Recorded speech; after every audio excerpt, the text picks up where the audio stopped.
വലിയ സംഭവം നാടിനെ പിടിച്ചു കുലുക്കിയ ഒരു പ്രണയകഥ ഉണ്ടായിരുന്നു എന്ന് കേട്ടു. അതൊന്ന് രസകരമായിട്ടൊന്ന് പറയാൻ പറ്റും? രസകരമായിട്ട് ഏറ്റവും കൊണ്ട് പറയൂ. പറ. അടിയുണ്ട് ഉൾപ്പെടെയുള്ള അടിയൊന്നും കൊണ്ടിട്ടുണ്ട് അടിയൊന്നും കൊണ്ടില്ല. ഓടിയത് ഇല്ലല്ല. എന്നാ ചേച്ചി പറയാം. ഞങ്ങളുടെ ഇൻസ്റ്റിറ്റ്യൂട്ട് കത്തിച്ചെന്നുള്ളൂ നാട്ടുകാർ. ഇല്ല, ഇൻസ്റ്റിറ്റ്യൂട്ട് നിർത്തിപ്പോയി. അല്ല ചേച്ചി ആദ്യം തൊട്ട് പറയണം. ഇനി കുറച്ച് ചേട്ടന് ചേച്ചി പറയട്ടെ. ചേട്ടന് ഡാൻസ് സ്കൂളുണ്ടായിരുന്നു ആ സമയത്ത്. അപ്പോൾ അവിടെ ക്ലാസിക്കൽ ഡാൻസ് പഠിപ്പിക്കാൻ വേണ്ടി എന്നെ വിളിച്ചതാണ്. അപ്പോൾ ഞാനവിടെ ചെന്നു. അങ്ങനെ ഞങ്ങൾ രണ്ടുപേരും എങ്ങനെയൊക്കെയോ പ്രേമത്തിലായി. ചേച്ചി ഇത് പെട്ടെന്ന് സത്യം ഞങ്ങള് ശരിക്കും ഒരു മൂന്ന് മാസത്തില് എത്ര ശനി ഞായറാണ് അന്നാണ് ഞങ്ങൾ കണ്ടേക്കണത്. അത്രയും സമയം ഞങ്ങൾ കണ്ടിട്ടുള്ളൂ. ആകെ കണ്ട ടൈമാണ്. ഇഷ്ടം അങ്ങനെ ഇഷ്ടമായിട്ട് പറഞ്ഞല്ല, അല്ല ആ ചേട്ടായിയാണ് പറഞ്ഞത്. അങ്ങനെയല്ല, ഞാൻ അപ്പോൾ RLVയിൽ ഡിഗ്രിക്ക് പഠിക്കാനായിട്ട് ചേരാൻ വേണ്ടി പോയത്. അപ്പം എന്നെ കൊണ്ടാക്കാനായിട്ട് ചേട്ടായി വന്നത്. അപ്പം എൻ്റെ ബ്രദറിനെ കൂട്ടിയിട്ട് വിടാൻ വന്നപ്പോൾ ബ്രദർ അപ്പം ഉണ്ടായിരുന്നില്ല. ബ്രദർ എന്ന് പറഞ്ഞാൽ ചേട്ടയുടെ ബെസ്റ്റ് ഫ്രണ്ടാണ്. അമ്മയുടെ ചേച്ചിയുടെ മോൻ അവൻ വഴിയാണ് അവിടെ വന്നത്. അന്നത്തെ എൻ്റെ ഷേപ്പ് എന്ന് പറഞ്ഞിട്ടുണ്ടെങ്കിൽ അവിടുത്തെ ഇലക്ട്രിക് പോസ്റ്റ് നിർമ്മിക്കുന്ന എന്നെ ബോഡി ലാംഗ്വേജ് വെച്ചിട്ടാണ്. അതേപോലത്തെ ഒരു മനുഷ്യനായിരുന്നു ഞാൻ. അപ്പോൾ ആ സമയത്ത് ഒരു പ്രേമം എന്നൊക്കെ പറഞ്ഞിട്ടുണ്ടെങ്കിൽ, കാരണം എൻ്റെ പുറകെ 24 മണിക്കൂർ പെൺപിള്ളേരുണ്ടാവും, അതൊക്കെ അറിയാം. പക്ഷേ പ്രേമം എന്നുള്ള പരിപാടിയൊക്കെ എനിക്ക് തന്നെ ഒരു അവജ്ഞത ഇവരോട് പറയാനായിട്ട്. അപ്പം അങ്ങനെ ഒരു ദിവസം പറഞ്ഞ് വീട്ടിലിറങ്ങി നമ്മൾ രണ്ടുപേരും കോളേജിൽ പോയി ഇറങ്ങി തോന്നി. അപ്പോൾ അവൻ എന്നാൽ ഞാൻ കെട്ടിക്കോളാം എന്ന് പറയാൻ പറഞ്ഞു. ചുമ്മാ പറഞ്ഞു നോക്കിയോ, അപ്പോൾ വലിയ കുഴപ്പമില്ല. ഒന്ന് എറിഞ്ഞു നോക്കിയല്ലേ? പിന്നെ അത്ര പറഞ്ഞോളൂ. ഇഷ്ടം പറഞ്ഞപ്പം വീട്ടിൽ പോയി പറഞ്ഞു, ചേട്ടനോട് പറഞ്ഞു, അതോ സ്വന്തമായിട്ട് മറുപടി പറഞ്ഞു? ഇഷ്ടമായിട്ട് പറഞ്ഞല്ല, ഇങ്ങനെ ഞാൻ പറഞ്ഞു ഇങ്ങനെ എന്നെ കോളേജിൽ കൊണ്ടാക്കാൻ പോയപ്പോഴേക്കും പുറത്ത് പോയിട്ട് എനിക്ക് ഫുഡ് വാങ്ങി തന്നിട്ടുണ്ടായിരുന്നു. അപ്പം അത് രസമാട്ടോ ഫുഡ് വാങ്ങി തന്നത്. എനിക്കറിയില്ലായിരുന്നു. വർഷങ്ങൾ കഴിഞ്ഞപ്പോൾ എന്നോട് പറഞ്ഞു, പുള്ളിക്കാരൻ്റെ പൈസ ഉണ്ടായിരുന്നില്ല, എന്നിട്ട് എനിക്ക് മാത്രം ഫുഡ് വാങ്ങി തന്നു. ഞാൻ ചോദിച്ചു, അന്ന് സാജു എന്നാണ് വിളിക്കുന്നത്. സാജു കഴിക്കണില്ലേ എന്ന് ചോദിച്ചാൽ പറഞ്ഞ് ഇല്ല എനിക്ക് വേണ്ട, ഞാനിപ്പോൾ കഴിച്ചിട്ട് വന്നുള്ളൂ. ലക്ഷ്മി കഴിച്ചോ എന്ന് പറഞ്ഞിട്ട്, അന്ന് ലക്ഷ്മി എന്നാണ് വിളിക്കുക. ലക്ഷ്മി കഴിച്ചോ എന്ന് പറഞ്ഞു. അപ്പം എനിക്ക് മാത്രം, ഞാൻ വലിയ ഗമ്മയിലിരുന്ന് ഒറ്റയ്ക്ക് കഴിച്ചു. കുറച്ച് ഒന്ന് വേണമെന്ന് പിന്നെ ചോദിച്ചല്ല. പക്ഷെ അന്ന് നമ്മൾ അത്രയും ബന്ധമായിട്ടില്ലല്ലോ. ഇപ്പൊ സുഹൃത്തുക്കളെ ഇപ്പൊ അപ്പൊ അവിടുത്തെ സാറല്ലേ പഠിപ്പിക്കുന്ന കുട്ടികളുടെ സാറ്, ഞാൻ ടീച്ചർ. അപ്പൊ നമ്മൾ ആ ഒരു രീതിയിലാണ് കാണുന്നത്. ആ സമയത്ത് അയ്യോ കഴിക്കുക അങ്ങനെയൊക്കെ പറയാറായിട്ടില്ലല്ലോ. വേണ്ടെന്ന് പറഞ്ഞപ്പോ വേണ്ട. അപ്പൊ ഞാൻ കഴിച്ചു, എനിക്ക് വെച്ചിട്ടുണ്ടായിരുന്നല്ലോ. അല്ല അവിടെ വയറ്റിലെ ചെണ്ടവെള്ളം അടിക്കുന്നത് പറയുന്നുണ്ട്, പക്ഷെ അത് പറയാൻ പറ്റില്ല നമുക്ക്. ഇല്ല, ഞാനപ്പോഴും ഇങ്ങനെ കാലുകൊണ്ട് ചവിട്ടി അവിടെ കൺട്രോൾ കൂടി മുമ്പേ ഇരിക്കണത്. അങ്ങനെയായിരുന്നു. അത് കഴിഞ്ഞപ്പോൾ ഞാൻ വീട്ടിൽ ചെന്നപ്പോൾ പറഞ്ഞു, ഇങ്ങനെ വീട്ടിൽ അറിഞ്ഞു, നമ്മൾ പോയത് അറിഞ്ഞു എന്ന് പറഞ്ഞപ്പോൾ അങ്ങനെ വല്ല പ്രശ്നം ഉണ്ടെങ്കിൽ ഞാൻ കെട്ടിക്കോളാന്ന് പറഞ്ഞു.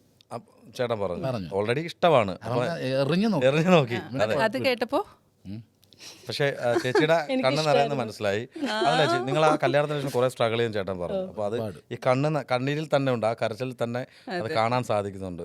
ഏറ്റവും കൂടുതൽ ചേച്ചിക്ക് ജീവിതത്തിൽ വിഷമത്തിൽ മറക്കാൻ പറ്റാത്ത, നമ്മൾ ഇഗ്നോർ ചെയ്യാൻ പറ്റാത്ത ഒരു കാര്യം ഏതാണെന്ന് വെച്ചാൽ ഇത് പറയും. ഒരുപാടുണ്ടായിരുന്നു. അതെ.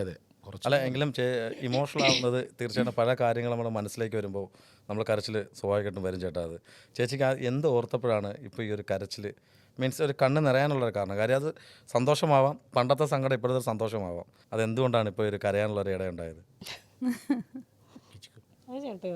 അതല്ല, അങ്ങനെയല്ല, എല്ലാത്തിനും നമുക്ക് വിഷമം തന്നെ മുഹൂർത്തങ്ങൾ. ഞാൻ പറയാല്ലേ, ഇതിപ്പോൾ നമ്മൾ എൻ്റെ കല്യാണം കഴിഞ്ഞിട്ട് ഇയാൾ കരയാതെ ഒറ്റ ദിവസം ഉറങ്ങിയിട്ടില്ല.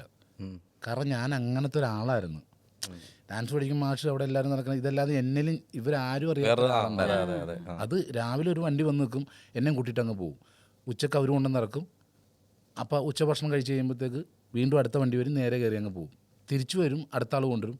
ഈ വന്നതും പോണതൊക്കെ ഇവിടുന്ന് ഭക്ഷണം കഴിക്കാനായിട്ട് മാത്രം തന്നെ. ഈ ഭക്ഷണത്തിന് ഞാനവിടെ ഒന്നും കൊടുക്കണില്ല. ഈ ആൾ അവിടെ നിന്നുകൊണ്ട് കഴിക്കണുണ്ടെങ്കിലും ഭയങ്കര പ്രശ്നത്തോടെ നിൽക്കുന്നത്. എന്നിട്ട് നൈറ്റ് ചെയ്യാൻ വന്നിട്ട് പിന്നെ ബഹളം തുടങ്ങും. ആ റൂമിൽ, എൻ്റെ റൂമിൽ ഇയാളെ ഞാൻ ഇട്ട് ബുദ്ധിമുട്ടിക്കാത്ത ഒരു വർഷം കരയിക്കൽ തന്നെയായിരുന്നു. തല്ലിയിട്ടൊന്നുമില്ല കേട്ടോ, ഉപദ്രവിക്കില്ല, പക്ഷേ ഉറങ്ങാൻ സമ്മതിക്കില്ല. അതുപോലെ ചേട്ടാ, ഞാൻ സ്വാഭാവികമായിട്ട് ചോദിക്കുന്നൊരു ചോദ്യമാണ്, ആ സമയങ്ങളിൽ മദ്യം അതന്നെ ഞാനതാ പറഞ്ഞത്, ഡ്രിങ്ക് കഴിച്ചിട്ട് തന്നെ വന്നത്.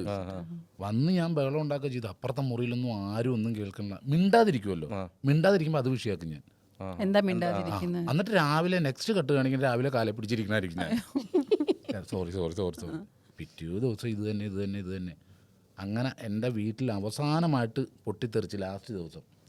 അന്ന് റോട്ടിൽ വിഷയം. ഞാൻ റോട്ടിൽ കൂട്ടുകാരെ, ഞാനൊരുത്തനോട് ബൈക്കിന് വന്ന് വേറെ ഒരുത്തം വന്നിട്ട് നേരെ എൻ്റെ കൂടെ ബൈക്ക് ഓടിച്ചു വന്നിട്ട് ഒറ്റ അടി കവളത്തിട്ട് കൊടുത്ത്. അപ്പം നമ്മൾ രണ്ടും കൂടെ ബൈക്കിന് വരുമ്പോൾ നിന്നെ തല്ലിയാൻ മിണ്ടാണ്ടിരിക്കുമോ? അന്നേരം എൻ്റെ ആ പ്രായം ഞാൻ റെഡി ചെയ്ത് കഴിഞ്ഞു. ഞാൻ അവനിട്ട് ഒരെണ്ണം കൊടുത്ത് ആകെ മൊത്തം റോട്ടിൽ ഇടിയും ബഹളവും. വീട്ടിൽ വന്ന് എന്നോട് ഇട്ടോളാൻ പറഞ്ഞു വിടുന്നു.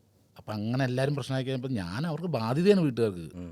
വന്ന് ഞാൻ പറഞ്ഞു നമുക്ക് പോകാമെന്ന് പറഞ്ഞ് രാത്രി തന്നെ ഞങ്ങൾ ഇറങ്ങി പോന്നു.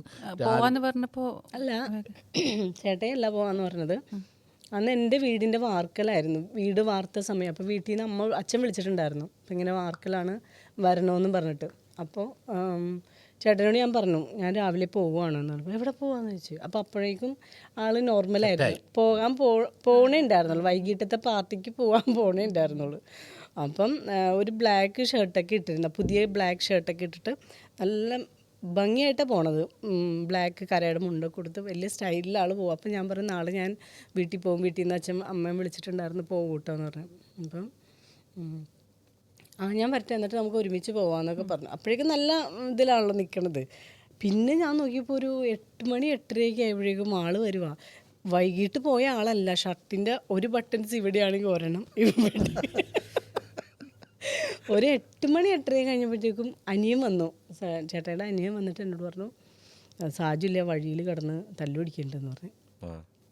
അപ്പോഴാണ് ആ കൂട്ടുകാരായിട്ട് അവിടെ എന്നെ ഞാൻ ഒരുത്തന്നെ ആവുമ്പോൾ അപ്പം മറ്റോ പറഞ്ഞു ഈ കാരണം പ്രസാദിനെ സാജു തല്ലിന്ന് പറഞ്ഞപ്പോഴത്തേക്ക് സാജു പ്രസാദിനെ തല്ലി. എന്നാൽ സാജുവിൻ്റെ ഒരെണ്ണം ഞാൻ കൊടുക്കട്ടെ എന്ന് പറഞ്ഞപ്പോൾ ഇതെൻ്റെ അനിയൻ കേട്ടോണ്ട് നോക്കി റോട്ടിൽ കൂട്ട ഇടിയായി. ഇത് കഴിഞ്ഞ് പിറ്റേ ദിവസം ഞങ്ങൾ രാവിലെ പോകുമ്പോൾ ഞാൻ തലേ ദിവസം തല്ലിയവനുണ്ടല്ലോ റോഡിൻ്റെ അപ്പുറത്തേക്ക്. അപ്പോൾ ഞാൻ എന്നാടാന്ന് പറഞ്ഞു എന്നോട്. അപ്പോൾ ഞാൻ പറഞ്ഞു മാറി ഇന്നോ ഇടി വെച്ചാൽ വന്ന് പിടിച്ചു മാറ്റുള്ളൂ. അങ്ങനെ പറഞ്ഞ് മുമ്പോട്ട് എന്നാ അടിയോടെ അടിച്ച അമ്മ കടലക്കറി രാവിലെ ഇപ്പം എല്ലാവരും വഴക്ക് മാറി, കൂട്ടുകാർ അങ്ങോട്ടും ഇങ്ങോട്ടും തല്ലു പിടിച്ചൊക്കെ ചുമ്മാ അവരുടെ ഒരു എന്റർടൈൻമെന്റ് പോലെ ആയിപ്പോയി. പ്രശ്നം ഉണ്ടായ പിന്നെ വേറെ വീട്ടിൽ ചെന്നിട്ട് അവന്റെ ഫോണും തല്ലിപ്പൊട്ടിച്ച് അമ്മയുടെ ഫോണും തല്ലിപ്പൊട്ടിച്ച് എൻ്റെ കൂട്ടുകാർ വഴക്കിട്ടെന്നും പറഞ്ഞു. അന്ന് രാത്രി വഴക്കൊന്നും പറഞ്ഞില്ലേ? എന്നിട്ട് തിരിച്ചൊന്നും പറഞ്ഞില്ലേ? ഇല്ല ഇല്ല, അല്ല ഇതൊന്നും പറയാറില്ല. ഞാനൊന്നും പറയാറില്ല. ആദ്യത്തെ ദിവസം തന്നെ എന്തെങ്കിലും പറഞ്ഞാലും ഞാൻ നന്നായി പോയനെ. അല്ലാടാ ഇതിനിടയ്ക്ക് ഒരു കാര്യം ചോദിച്ചോട്ടെ ചേച്ചി, 1 വർഷം ചേട്ടൻ പറഞ്ഞു ഇതുപോലെ 1 വർഷം കണ്ടിന്യൂസ് ആയിട്ട് ഇങ്ങനെ ശല്യം ചെയ്തു. ഏതൊരു പെണ്ണ് 1 മാസമായാൽ തന്നെ ഇട്ടെറിഞ്ഞിട്ട് പോകും. ചേച്ചി എന്തുകൊണ്ടാണ് ഇത്രയും സഹിച്ച ചേട്ടനോട് ആ 1 വർഷം കഴിഞ്ഞത്? അത് ഏതൊരാളും ചോദിക്കേണ്ട ചോദ്യം തന്നെയാണ്, റീസണാണ്. ഒരു പെൺകുട്ടി ഇപ്പം നിൽക്കാറില്ല, എന്ത് കാരണത്തിലാണ് സാധിച്ചേട്ടൻ ഇങ്ങനെ മുറുകെ പിടിച്ചിരുന്നത്? പറ. ഇഷ്ടം. അതും ഏത് ഇലക്ട്രിക് പോസ്റ്റ് പോലെ അല്ല, എന്തായാലും അത്രയും സ്നേഹമാണ്. ഞാൻ ഇപ്പോഴും എന്തെങ്കിലുമൊക്കെ പറഞ്ഞ് ഞാൻ എന്തെങ്കിലുമൊക്കെ കുരുത്തക്കേട് കാണിച്ചിട്ടുണ്ടെങ്കിലുണ്ടല്ലോ വീട്ടിൽ ചെല്ലുമ്പോൾ എനിക്ക് വഴക്ക് കേൾക്കുമെന്ന് ഉറപ്പാണ്. അപ്പം ഞാനങ്ങ് ചെന്ന് കയറുമ്പോഴേ എന്തെങ്കിലും കണ്ടുപിടിച്ചിട്ട് അങ്ങോട്ട് ചൂടാവും ഞാൻ. അവിടെ അങ്ങനെ അങ്ങോട്ട് ചൂടാവും. അതെന്റെ ട്രിക്കായിരുന്നു അത്. പക്ഷെ അത് ആനിച്ചിട്ട് ഇന്റർവ്യൂ പറഞ്ഞാൽ പിന്നെ പൊളിഞ്ഞത്. സമ്മതിക്കില്ല അല്ലേ? അല്ല പുള്ളിക്കാരി ഒരു പാവമാണ് എന്നുള്ളൊരു ചേട്ടനെ മനസ്സിലാക്കിക്കൊണ്ടല്ലേ ചേട്ടാ ഇത്രയും സംസാരിച്ചേ? അതെ അതെ. എപ്പോഴും വീട്ടിൽ സംസാരിക്കാൻ അങ്ങനെയല്ലേ, അങ്ങോട്ട് വഴക്കുണ്ട് അങ്ങോട്ട് നോക്കുന്നു പാവം എന്ന് പറഞ്ഞപ്പോൾ. ചേച്ചി വീട്ടിലെങ്ങനെ അത് പറയൂ? കാര്യം എന്ന് വെച്ചാൽ ഇത്രയും സഹിച്ച് ക്ഷമിച്ച് കൂടെ എന്നൊരു വിജയത്തിൻ്റെ ഏറ്റവും വലിയ ശില്പിയാണ് കൂടെ നിൽക്കുന്നത്. അപ്പോൾ ഈ ഒരു നിമിഷം എന്തായാലും കുറേ പറയാൻ കാണും ചേച്ചിയെക്കുറിച്ച്. അതിലേറ്റവും ഒരു 5, അതായത് ഒത്തിരി ഒന്നും വേണ്ട, ഒരു 5 വാക്ക്. അല്ല, എച്ചുവിൻ്റെ ഏറ്റവും വലിയ ക്വാളിറ്റി എന്ന് പറഞ്ഞിട്ടുണ്ടെങ്കിൽ നമ്മൾ ഒരു വിവാഹം കഴിച്ച് കഴിഞ്ഞാൽ എൻ്റെ വീട്ടിലേക്ക് കൊണ്ട് ചെല്ലുമ്പോൾ എൻ്റെ വീട്ടുകാർക്ക് എന്നേക്കാൾ കൂടുതൽ ഇഷ്ടം ആ ആളായിരിക്കണം. ആ കാര്യത്തിൽ 1ാം സ്ഥാനത്താണ്. എൻ്റെ അച്ഛനും അമ്മ സഹോദരങ്ങളൊക്കെ എല്ലാവർക്കും ഭയങ്കര ഇഷ്ടമാണ്. എന്നെ ഇച്ചിരി ഇതുണ്ടെങ്കിലും അവർക്ക് കുഴപ്പമില്ല. പിന്നെ 2ാമത്തെ കാര്യം, ഞാൻ എവിടെ പോയാലും എന്ത് പറഞ്ഞാലും ആരെങ്കിലും എന്നെപ്പറ്റി എന്ത് പറഞ്ഞാലും അതൊക്കെ ജെന്യൂനാണെന്ന് മാത്രം പുള്ളിക്കാരത്തേക്ക് തോന്നിയാൽ മാത്രം വിശ്വസിക്കും. പിന്നെ എന്നെ ഒരാൾ മോശമാക്കി പറഞ്ഞാൽ ഇഷ്ടമല്ല. അത് എൻ്റെ വീട്ടുകാർ പറഞ്ഞാലും അച്ഛൻ്റെ വീട്ടുകാർ പറഞ്ഞാലും ഇഷ്ടമല്ല. പിന്നെ എന്താ നല്ല ഉഗ്രായിട്ട് ഭക്ഷണം ഉണ്ടാക്കും. അതാണ് ചേട്ടൻ പറഞ്ഞിട്ടുണ്ടായിരുന്നു. ഗംഭീര. അപ്പം ഞാൻ ഉണ്ടാക്കിയപ്പോൾ മനസ്സിലായില്ലേ, എന്തെങ്കിലും എനിക്ക് ഉണ്ടാക്കി തന്നായിരുന്നു ഞാൻ അങ്ങനെ ഉണ്ടാക്കുമായിരുന്നു. ഒരിക്കലും ചിക്കൻ കറി സൂപ്പറായിട്ട് ഉണ്ടാക്കി തന്നെ. അതാ പറഞ്ഞത്, എന്തെങ്കിലും ഇവിടെ നിന്ന് ഉണ്ടാക്കി തന്നായിരുന്നു ഞാൻ അങ്ങനെയൊക്കെ ചെയ്യുമായിരുന്നാ. എൻ്റെ എക്സ്പീരിയൻസിൻ്റെ കാര്യം പറഞ്ഞു വന്നത്. ഇത് നന്നായിട്ട് ഫുഡ് ഉണ്ടാക്കും. പിന്നെ വീട്ടിൽ വിരുന്നുകാർ വന്നു കഴിഞ്ഞാൽ ആരും ഗസ്റ്റ് വന്നാൽ എല്ലാം കണ്ടറിഞ്ഞ് ചെയ്തോളും. എൻ്റെ കൂട്ടുകാരും എന്നെന്ന് പറഞ്ഞിട്ടുണ്ടെങ്കിൽ നേരത്തെ കേട്ടാ എൻ്റെ ഒരു 5 കൂട്ടുകാർ വരുന്നുണ്ട്, എത്ര ഗ്ലാസ് കഴുകി വെക്കണം ആദ്യമേ ചോദിക്കുന്നത് അത് തന്നെയല്ലേ.